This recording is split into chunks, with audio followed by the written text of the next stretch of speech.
मैं पहला तो यही सवाल आपसे पूछना चाहती हूँ कि आज सलामती काउंसिल के अंदर जो डेवलपमेंट्स हुई हैं, ख़ास करके एक खलीजी ममालिक पर हमले की मजम्मत पाकिस्तान ने की है, ईरानी हमले की, और दूसरा जो है वो रूस की तरफ से जो करारदाद थी उसकी भी पाकिस्तान ने वो ईरान की हिमायत की है या उस करारदाद की हिमायत की है।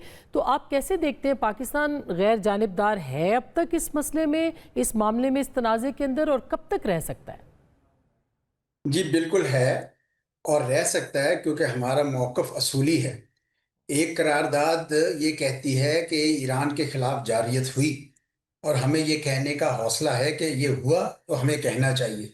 और दूसरी करारदाद ये कहती है कि ईरान की जानिब से गल्फ़ रियासतों पे जारियत हुई, ये भी हमें कहना चाहिए और हमने कहा। मैं समझता हूँ कि पाकिस्तान की सफारतकारी आजकल एक बड़े अच्छे पॉइंट से गुज़र रही है। सिर्फ़ आजकल नहीं, ये काफ़ी अरसे से मैं देख रहा हूँ कि हम्म। पाकिस्तान अब बड़ी हद तक ये प्रोएक्टिव जिसे कहते थे, एक ज़माने में हमें कहते थे हम सिर्फ रिएक्टिव फॉरेन पॉलिसी करते हैं, सिर्फ रिएक्ट करते हैं। अब माशाल्लाह हमारे पास ये इस्तिताअत आ गई है कि हम अपने असूलों की बुनियाद पर, जो अपने कौमी मफाद की हम्म। बुनियाद पर, बिल्कुल। मेरे ख्याल में ये बिल्कुल सही पाकिस्तान ने अप्रोच लिया। जी। और इसी एक करारदाद के अंदर सर एक जुमला ये भी है कि पाकिस्तान इन हमलों से महफूज नहीं है, इसलिए वो करारदाद की हिमायत करता है। तो क्यों पाकिस्तान ने महसूस किया कि वो इन हमलों से गैर महफूज हो सकता है?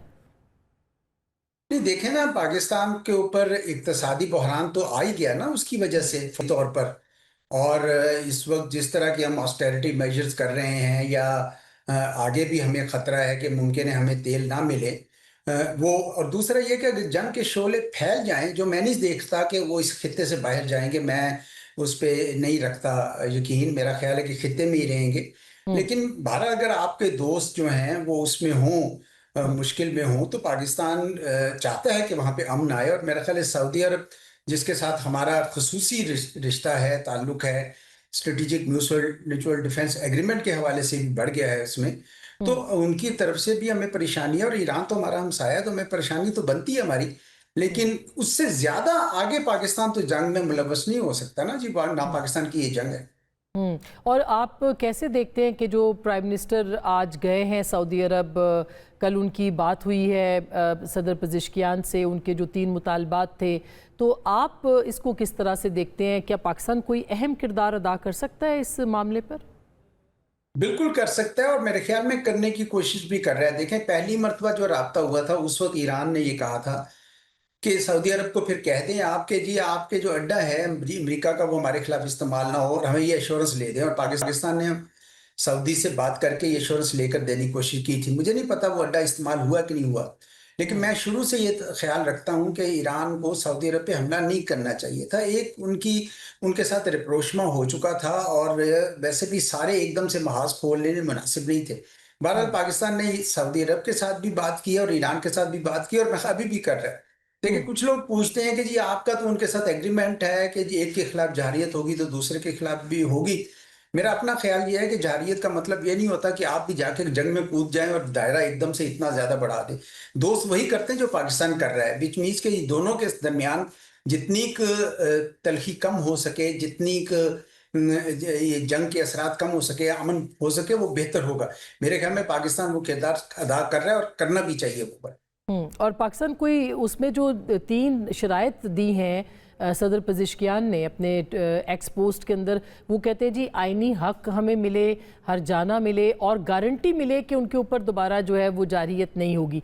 तो ये गारंटी कौन दे सकता है? क्या पाकिस्तान दे सकता है? क्या सऊदी अरब दे सकता है? और ये जो मुज़ाकरात हो रहे हैं प्राइम मिनिस्टर के जो वहाँ पे गए हैं, क्या ये एक नुक्ता हो सकता है एजेंडे का? देखिए, अभी तक तो सऊदी अरब ने, या बल्कि किसी भी गल्फ रियासत ने, ईरान पे हमला तो नहीं किया है। हम्म। हमला तो सिर्फ इसराइल ने किया है और अमेरिका ने किया है। हम्म। उन्होंने तो कोई हमला नहीं किया। तो क्या इधर से क्या और इंश्योरेंस हो सकती है? हाँ, ये हो सकता है कि आप अड्डों के बारे में कह सकते हैं कि आइंदा, वो तो मेरा ख्याल है जब जंग खत्म होगी और जिस तौर भी खत्म होगी, हम्म। अरब मुल्क जो हैं ये सोचेंगे जरूर कि ये अड्डे तो हमारी सिक्योरिटी के लिए बने थे, तो ये इन्होंने तो हमें वल्नरेबल कर दिया। तो हम्म। इसलिए वो तब्दीली तो देखेंगे हम के बाद में आ जाएगी। लेकिन फिल फौर तो मेरे ख्याल में पाकिस्तान कम से कम ये तो कहने के काबिल हुआ है कि जनाब ईरान आप पे हमला तो नहीं कर रहा ना, उनके ऊपर डायरेक्टली तो नहीं कर रहा, वो कर रहा है उन अड्डों के ऊपर कर रहा है। तो इसलिए मेरे ख्याल में ये बेहतर होगा कि सऊदी अरब और बल्कि गल्फ रियासतें सारी इस जंग में ना कूदे, क्योंकि अगर वो कूद जाएंगी तो उसमें ईरान के लिए और ज्यादा आसानी हो जाएगी कि वो उनके डिसैलिनेशन प्लांट्स, उनके ऑयल इंस्टॉलेशंस, उन सबको तबाह कर दे, तो वो बड़ी मुश्किल हो जाएगी सबके लिए। अच्छा, जो इनके बयान है या इनका जो ट्वीट है पज़ेश्कियान साहब का, वो ये जाहिर करता है कि अब ये बहुत पुरएतमाद नजर आ रही है। ये जितना जंग तूल पकड़ेगी, अभी मैं बल्कि CNN में भी पढ़ रहा था किसी का जायजा, वो ये कह रहे थे कि जितनी जंग तूल पकड़ेगी उतना जो है वो अमेरिका के अंदर जो नो स्टॉक्स नीचे आएंगे और मसाइल ज्यादा बढ़ेंगे, और ईरान समझता है कि उसके लिए फायदेमंद है और अमेरिका के लिए शायद नुकसानदेह है।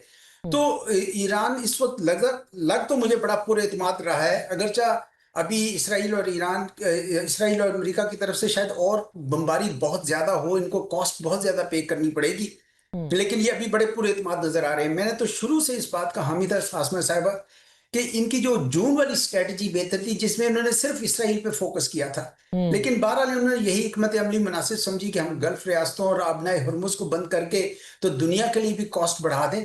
अब ये उन्होंने अपनी सोच है, अगर इसमें वो निकल आते हैं, कामयाब हो जाते हैं और अमेरिका मजबूर हो जाता है जंग बंद करने पे, तो यकीनन ये मिडल ईस्ट बहुत बहुत डिफरेंट होगा।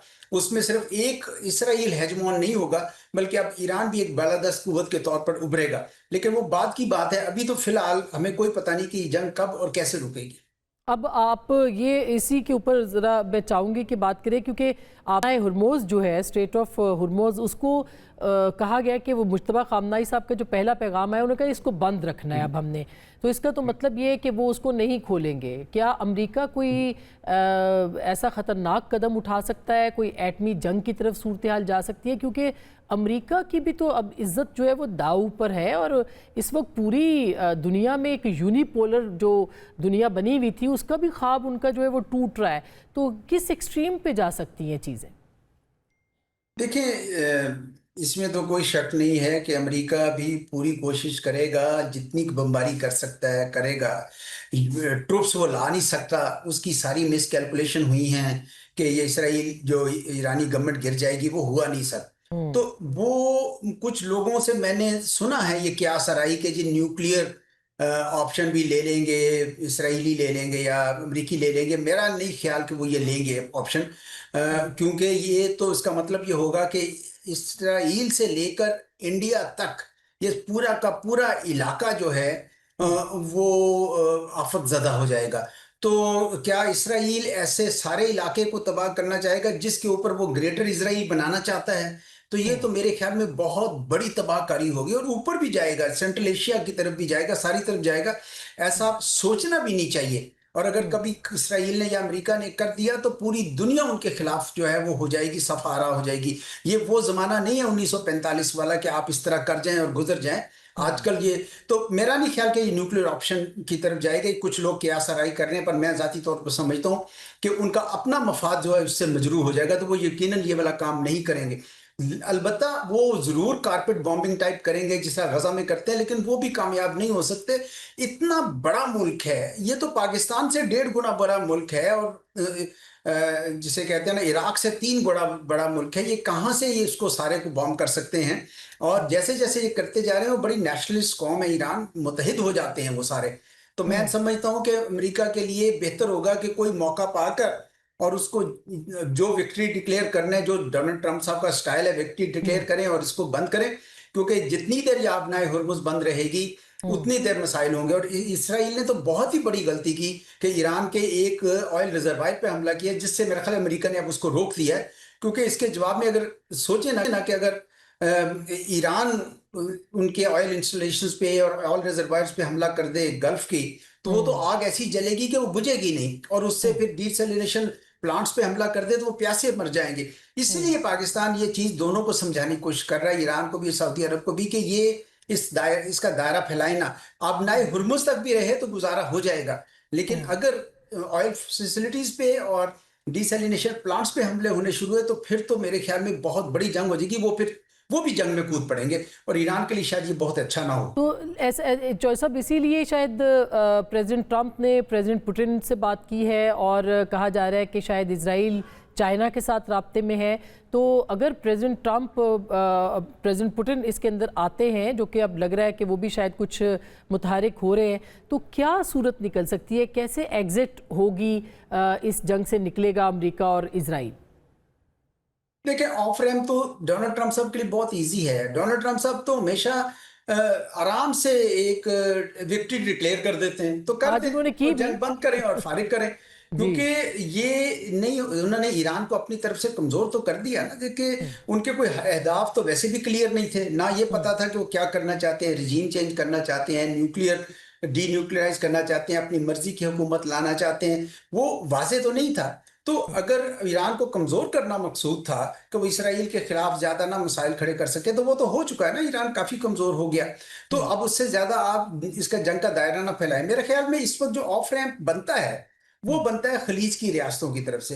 आई होप कि हमारी सरकार भी उनको ये मशवरा दे कि एक सारी रियासतों का एक बड़ा वफ्द जाए, डोनाल्ड ट्रंप के पास जाके कहे कि जनाब, ये आप जो हैं जो कर रहे हैं ये बहुत खतरनाक है, इसका हमें नुकसान हो रहा है और आपकी क्रेडिबिलिटी हमारी अपनी अवाम के नजदीक भी गिर रही है। और कल को आप अब्राहम अकॉर्ड की बात कर रहे हैं, यहां तो कोई हमें पूछेगा भी नहीं, तो आप ये मत काम करें। मेरे ख्याल में वो ऑफ रैंप हो सकता है कि अरब ममालिक जो हैं वो जाएं और कोई किरदार अदा करें।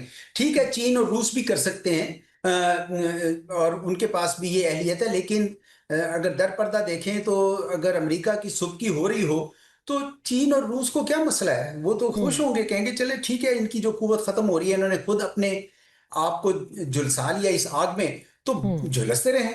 तो वो तो यानी अंदर से तो खुश हो रहे होंगे ना। और सुनना ये कि बिल्कुल।